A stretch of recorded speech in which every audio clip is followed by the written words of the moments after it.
Hello hi friends, welcome to my channel Sunitha Venkat creations Telugu YouTube channel. అందరికీ నమస్కారం అండి. ఈరోజు వీడియోలో ఒక్కరోజు మెసేజ్ చేస్తే వరుసగా 4 రోజుల పాటు సెలవులు వచ్చే అవకాశం ఉందండి. ఈ ఏప్రిల్ నెలలో విద్యార్థులకు అలాగే ఉద్యోగస్తులకి కూడా ఏంటి అనేవి వివరాలు వీడియోలో చెప్తాను. వీడియోను చివరిదాకా చూసి లైక్ చేసి ఛానల్ని సబ్స్క్రైబ్ చేయండి. అలాగే గంట సింబల్ని ఆల్లో పెట్టుకోవడం మర్చిపోవద్దండి. ఓకే ఫ్రెండ్స్, చూడండి, తెలుగు రాష్ట్రాల్లో విద్యార్థులు కాదు ఉద్యోగులు కూడా ఈ వారం రోజుల పాటు 4 రోజులు సెలవులు ఎంజాయ్ చేసే అవకాశం అయితే ఉంది. 5 రోజులు మినహా మిగతా రోజులన్నీ కూడా సెలవులు వచ్చే అవకాశం అయితే ఉంది. ఒక్కరోజు లీవ్ చూసుకుంటే మొత్తం వరుసగా 5 రోజులు సెలవు అయితే రానండి. ఈ సెలవులు అంటే ఎవరికి ఇష్టం ఉండదు.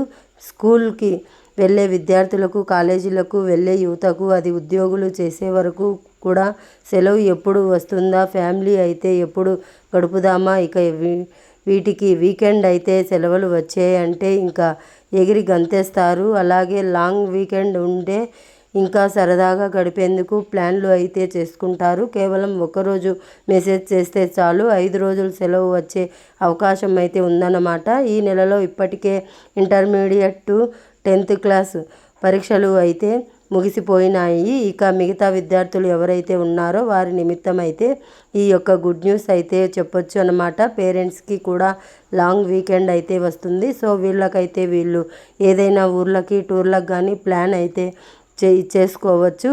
సో ఈ 2025 ఆరంభంలోనే సెలవుల జాబితాను ప్రకటించింది ప్రభుత్వాలు.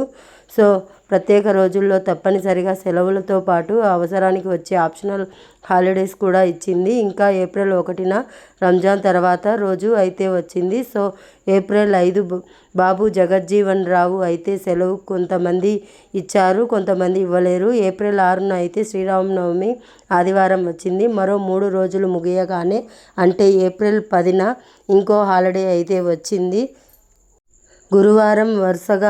గురువారం సంబంధించి మహావీర్ జయంతి సందర్భంగా ఆప్షనల్ హాలిడే ఇచ్చారన్నమాట. సో ఏప్రిల్ 10న మహావీర్ హాలిడే శుక్రవారం అంటే ఏప్రిల్ 11 ఒక్కరోజు స్కూల్కి వెళ్ళినట్లయితే ఇక ఏప్రిల్ 12 రెండో శనివారం, అలాగే ఏప్రిల్ 13 ఆదివారం అయితే ఇక దీని తర్వాత ఈ 2 రోజులు సెలవులు అయిన తర్వాత ఏప్రిల్ 14 సోమవారం రాజ్యాంగ నిర్మాత డాక్టర్ బిఆర్ అంబేద్కర్ యొక్క జయంతి సందర్భంగా సెలవు ప్రకటించే అవకాశం అయితే ఉంది. ఒక్క శుక్రవారం మాత్రం మెసేజ్ చేసినట్లయితే 10, 12, 13, 14 ఇలా 4 రోజుల పాటు సెలవులు వచ్చే అవకాశం ఉంది. అటు తెలుగు 2 రాష్ట్రాల్లో కూడా ఈ యొక్క సెలవులు అయితే వస్తున్నాయి. అయితే ఈ 14 దాటిన తర్వాత మరలా ఏప్రిల్ 18న గుడ్ ఫ్రైడే ఎలాగైతే రాబోతున్నాయి. ఏప్రిల్ 24 కూడా ఒక ఆప్షనల్ హాలిడే అయితే ప్రభుత్వం ఇవ్వడం అయితే జరిగింది.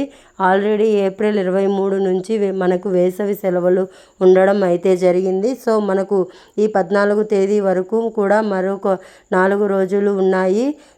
వేసవి సెలవులు కాకుండా విద్యార్థులు, ఉద్యోగులు అందరూ కూడా దీన్నైతే ఎంజాయ్ చేయొచ్చు అనమాట. ఇది వీడియోను లైక్ చేయండి, ఛానల్ను సబ్స్క్రైబ్ చేయండి. Thanks for watching. Thank you.